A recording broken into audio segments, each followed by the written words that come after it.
All right, I'm back for part two of my video on saving. Now, last time, just as an overview, we talked about how the government can only the government can be the net supplier of savings in the aggregate. We talked about Keynes's theory of thrift, where if everybody saves, okay, the paradox of thrift. If everybody saves, then national savings, they don't go up. I mean, if I decide to save, my local vendor, he gets less money, it's less savings for him. The net result is it's a zero-sum game.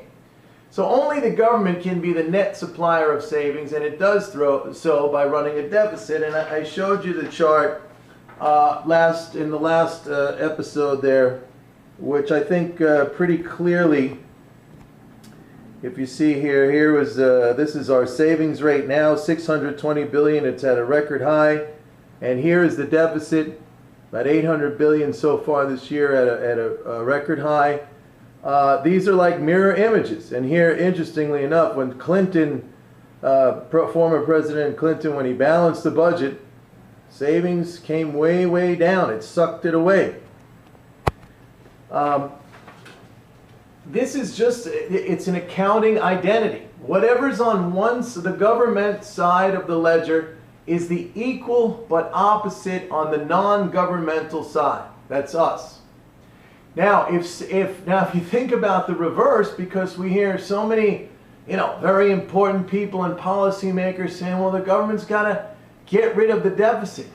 That's the opposite of the positive effect of adding to non-governmental saving. When the government saves, right, that equates to, let's say the government now runs a surplus or goes from an 800 billion deficit to a 200 billion deficit. Shrinks it by 600 billion.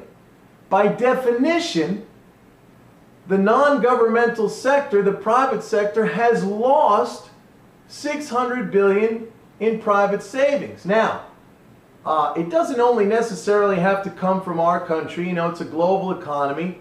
The savings, that applies globally. It could come from foreigners. Our government runs a surplus. It takes away from net savings of the non-governmental sector globally. So you got to be very careful, and I think our policymakers should be very careful when they say, well, we got to curb the deficit. Because another way to say that, which is a completely correct way of saying it, if you say you want to curb the deficit, or if you want to run a surplus, another way to state that, which is absolutely correct, is to say you want to reduce the private sector savings. And if you're going to run a government surplus, by definition, you are running a private sector savings deficit. Whatever's on one side is the equal but opposite on the other side. So really what we need to think about, and what our leaders need to think about, is not so much the debt or these nominal levels of debt and deficits. We need to think again whether or not we are using all the God-given resources and capital. And when I say capital, both the physical capital, the roads, the bridges, the factories, the manufacturing plants, the structures, and the human capital, which is the most important capital, because without humans, the rest of the capital does nothing, and you don't create more capital, because it's the human capital, the innovation that makes a nation prosper.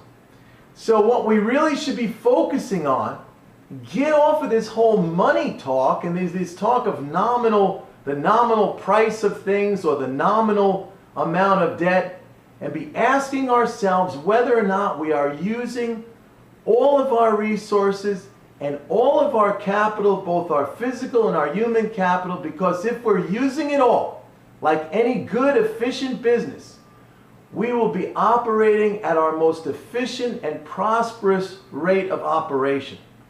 And that would, as a nation, define the highest level of prosperity and wealth that we could achieve. If we went beyond that, then you really get a sustained, if you push beyond your ability to produce, if you drive a car and you get that tachometer up past the red line, well, you're going to blow the engine. But we're nowhere near that. And we are so wrapped up in the wrong discussion about the nominal price of things and the nominal amount of debt, and we're not looking around and seeing that 30% of our industrial capacity is sitting idle. 12 million people, the human capital of our nation, is not being engaged or employed. 5 million unsold homes, 3 million unsold cars, 43 million people without health care when the facilities are there to provide for them. Half the families in America who can't send their kids to college because they can't afford it, yet the space is there for them. We are not using our physical capital and our human capital, which by definition means we are living way below our potential as a nation. And if the debate continues to focus on the nominal level of prices or the nominal amount of debt, we're off in the wrong discussion here. And we're never going to achieve the level at which we should be living. And again, by definition, that means we pass along to our kids and our grandkids and future generations a lower standard of living. It's not the debt, we pass that along too. But if we stopped worrying about the debt and worried more or focused more about engaging and using the things we have here in this unbelievable country to create wealth and prosperity, that's the real heritage that we would pass along to our kids. And I'll just leave you with this one thought. It's exactly the reason why when our grandparents ran up the huge debt for fighting World War II, that debt, even though that was passed along, what was also passed along as a result of that debt was a greater amount of real capital and assets, and that's how come we live at a higher standard of living now than our grandparents did. All right, that's it for now. That's the end of part 2. And I'll be looking forward to all your comments. So take care for now. Bye-bye.